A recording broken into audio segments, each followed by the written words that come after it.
Бывает, что нас просят найти родственников, даже понимая, что их, скорее всего, уже нет в живых. Возможность скорбеть, прийти на могилу, ведь тоже значит очень многое. Я хочу познакомить вас с Мадиной Мустапаевой, отец которой пропал без вести много лет назад. Мадина, проходи, пожалуйста, к нам.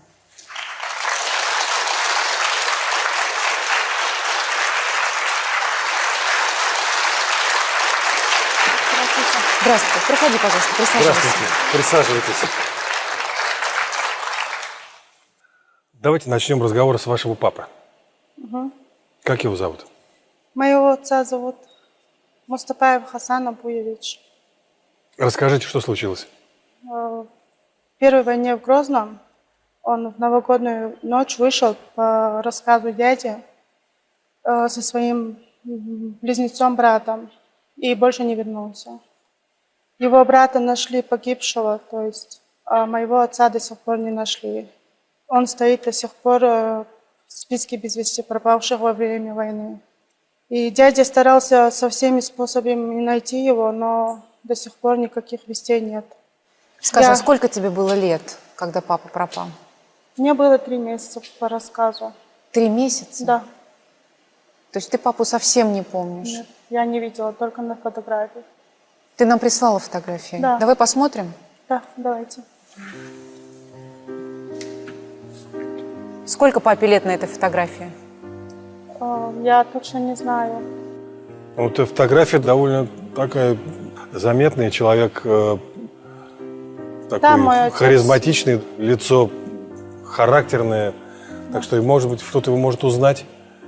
Я очень надеюсь, именно поэтому я обратилась на вашу передачу большой с надеждой. Знаешь, Мадина, всякое бывало в нашей программе, всякие чудеса случались. Да, но я знаю, что ищешь ты не только папу, да? Да, конечно. У меня есть еще 2 братья, которых я также ищу. Угу. Мой отец жил всю жизнь в России, по рассказу моей тети, которой я выросла, и также по рассказу моего дяди. Мой отец был очень умным человеком. Он закончил школу на золотой медаль, также закончил высший экономический теоретический университет, был очень грамотным, умным человеком. И так как он всю жизнь жил в России, в то время в Тюмени, получается, он женился в студенческие годы по любви на русскую женщину. И звали эту женщину Наташу. И у них родились 2 сына. И получилось так, не знаю по какому причину, они развелись, и отец вернулся домой, в Чечню. И Как зовут братьев? Руслан и Рустам.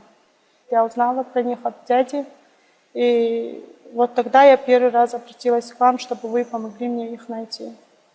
Это сколько тебе было лет? Ну, тогда мне было 14-15, а сейчас 27. Ты совсем была еще девочка. Ну да. Столько лет их ищешь? Да. Проверяла наш сайт все время? Конечно, я несколько раз писала письма, так как это был единственный выход, единственное место, где я могла обратиться, и чтобы мне помогли. Угу. Они единственные дорогие люди после отца, которые у меня есть, мои кровные братья. И мне очень хотелось бы их найти. Не знаю, взаимно будет ли это, но все равно хотя бы в жизни 1 раз хотелось бы встретиться с ними. Мадина, ну ты вот сказала, что мать у братьев русская. Да. И воспитывались они, значит, соответственно, наверное, скорее всего, в другой культуре. Ну да. И в другой вере. Для тебя не будет это каким-то шокирующим таким обстоятельством, если они вдруг окажутся другими, не такими, как ты, скажем, ожидаешь их увидеть, Нет, я вполне предполагаю, что они могут быть воспитаны именно вот по русским традициям. Но это для меня не имеет значения. Это они прекрасные слова. Останутся моими кровными братьями, и это не изменит ничем. Это очень мудро. Браво. Спасибо тебе.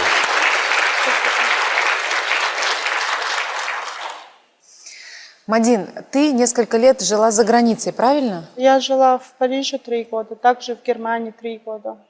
Я даже сама искала своих братьев по интернету. Я даже лично писала письма по имени Мустапаев, Рустам, Руслан, спрашивала их. То есть, но всегда ответ был отрицательным. То есть говорили, нет, вы ошиблись. То есть такой ответ. Твое упорство вызывает восхищение. Спасибо.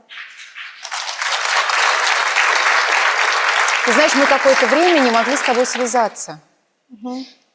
Видимо, это было как раз то время, когда ты была за границей. Да, скорее всего, вот, потому что я недавно вернулась домой.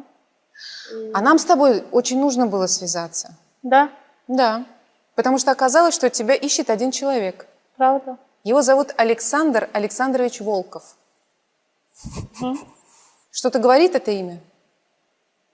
Нет, Нет? Конечно, нет. У нас есть его фотография. Давай посмотрим. давай. Знаком этот человек? Ну, на меня похож, не знаю. На тебя похож? Ну, да. А давай Я покажу его- тебе его детскую фотографию. Давайте. Ну, точно. А вот сейчас я покажу тебе фотографию его мамы, папы и брата. Давайте. Мой папа. Ну да. А младший это тот, да? Сейчас ты посмотришь сюжет и все поймешь. Хорошо, давайте.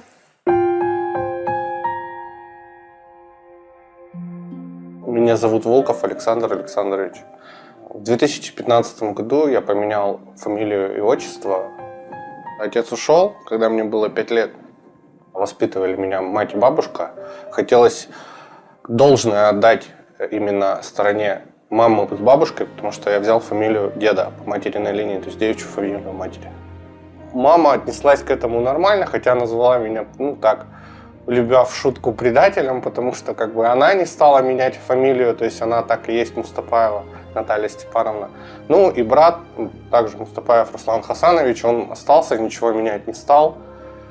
Но БЦ, вообще он человек был такой суровый, жесткий, но в то же время, как бы, допустим, меня он любил очень сильно. И если когда что-то надо было, допустим, там велосипед или что-то еще, это вообще всегда было без проблем. Ну, мне было на тот момент 5 лет, брату было 12 лет. Меня увезли к тетке. То есть вот до этого я последний раз видел отца, больше я отца не видел. В принципе, когда он ушел, отчасти как-то стало проще, потому что отец, несмотря ни на что, он был очень жестким человеком, и некоторое такое спокойствие в семье настало. Это было, считайте, начало как раз 90-х годов, и мы тогда еще не ощущали, ну, то есть, что будет потом. А вот дальше, когда пошли 90-е годы, то есть там я пошел в 1 класс, и вот все школьное время практически было очень тяжело и сложно. Какое-то время, да, я ждал. Я ждал, что он, возможно, придет, возможно, что все наладится, что все будет хорошо. Он ушел, и все. Абсолютно никаких контактов, ничего. Поэтому мы даже знать не могли, что у нас есть сестра. Отца я начал искать еще с тех времен, когда появились интернет и социальные сети. То есть я периодически забивал фамилию, имя, отчество, его также с датой рождения. И увидел вот на одном сайте, там было написано «Пропавшие без вести», там в Чечне в 95 году. Когда мы узнали в 15 году, что он пропал без вести, ну, я матери рассказала, она очень сильно расстроилась, она даже несколько дней плакала. И она говорила, если бы отец жив был, он бы приезжал. Мы, получается, в 2017 году узнали, что у нас есть сестра. Это брат у меня пошел устраиваться на работу. А сейчас везде есть службы безопасности, которые проверяют при трудоустройстве. И ему говорят, у тебя есть сестра, она тебя ищет. Он такой, что? Какая сестра? Вы о чем? Как бы. Ему говорят, ну, типа, на сайте жди меня, посмотри. Все, он мне пришел, рассказал. Я как бы быстренько зашел, смотрю, она нас с 2003 года ищет. Одновременно я и обрадовался, и я понятия не имел, что происходит. Стал ее искать в социальных сетях, везде. Страницы были неактивны уже давно. Проверяю каждую неделю, каждый месяц, и все. То есть эта страница, такое чувство одноразовое. Была, человек зашел, и все. Мадина, здравствуй. Я очень жду нашей с тобой встречи. Хочу знать, как у тебя складывалась жизнь, как ты жила, что вообще, чем ты сейчас занимаешься, что в твоей жизни происходит.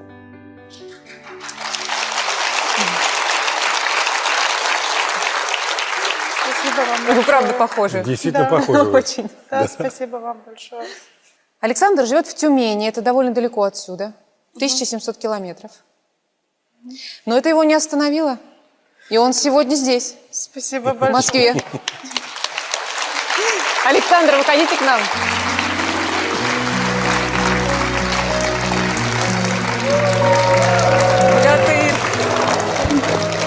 Как похоже, слушай, да? Очень похоже.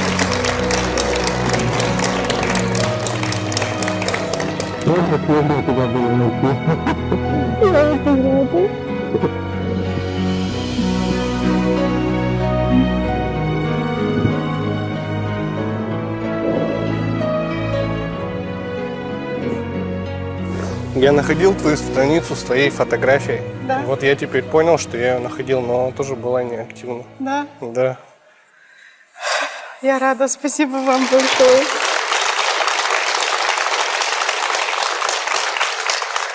Саш, а скажи, а что же брат Руслан, почему не приехал?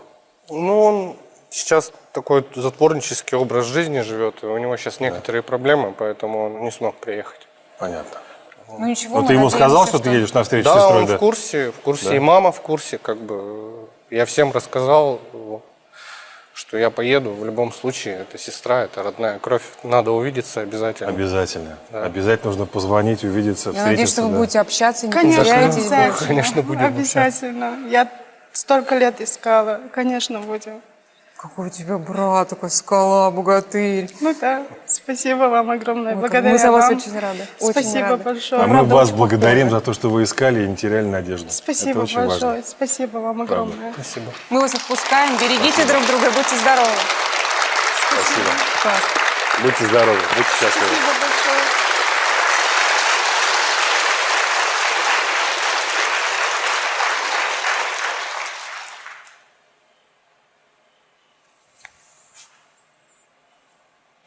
Раз так вот Надежда стоит, ждет, смотри. Да, да, да. О, дозвон пошел. Алло. Алло, Руслан, это ты? Привет, я тебе с передачи «Жди меня» звоню. Тут сестра хочет с тобой поговорить. Давай я на громкую связь включу. Давай сейчас тебе включу. Интересно, второй брат также похож? Привет, Руслан, как ты? Здравствуй, дорогая. Я лучше всех. У тебя как дела? Рассказывай вообще. Теперь отлично. Я рада. Жаль, что мы не смогли встретиться, но я очень надеюсь, скоро мы тоже увидимся. Так обязательно увидимся. Ты что, конечно. Как у тебя вообще жизнь там? У меня хорошо, я замужем, у меня 3 детей, семья есть уже. Молодец какая. Вообще умничка. 3 детей, она такая мать уже, такая со стажем, представляешь? А вот так как обрела брата, и как ребенок смотрит на него абсолютно. Я бы не сказал, что у меня 3 детей, никогда в жизни бы не подумал. А ты как? Как твоя жизнь? Ну, замечательно, что тружусь. Так, вообще, не по телефону, конечно, лучше при встрече это все рассказать. Хорошо, я поняла тебя. Тогда возьму номер телефона у Александра, обязательно позвоню тебе. Рад, очень рад услышать. Блин, вообще так классно. И я очень рада. Обалдеть. Ну, я надеюсь, увидимся, как бы. Обязательно, Всё для этого делаю. обязательно. Я тоже очень надеюсь. Ну все, ладно. Давай, перезвоним тебе. Ищите друг друга, что бы ни было. И ждите, несмотря ни на что.